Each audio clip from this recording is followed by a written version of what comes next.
కేసీఆర్ రేవంత్ రెడ్డి మధ్య dialogue war నడుస్తోంది. Double speed తో మళ్లీ అధికారంలోకి వస్తామని కేసీఆర్ చెప్పగా ఎలా వస్తారో తాను చూస్తానంటూ కౌంటర్ ఇచ్చారు రేవంత్ రెడ్డి. చూడొచ్చు, వాళ్ళు గెలవచ్చు, ఎవరికి శాశ్వతం కాదు. మళ్ళా డబుల్ స్పీడ్ తో మేము అధికారంలోకి వస్తాం.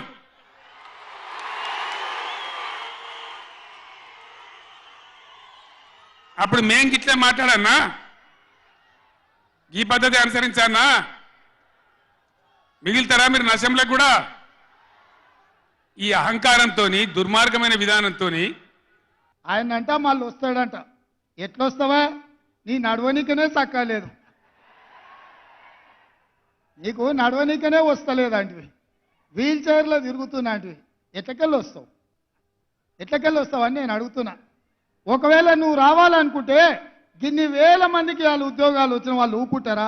వాళ్ళకు వచ్చిన నౌకరేంది? పోలీసు నౌకరే కదా.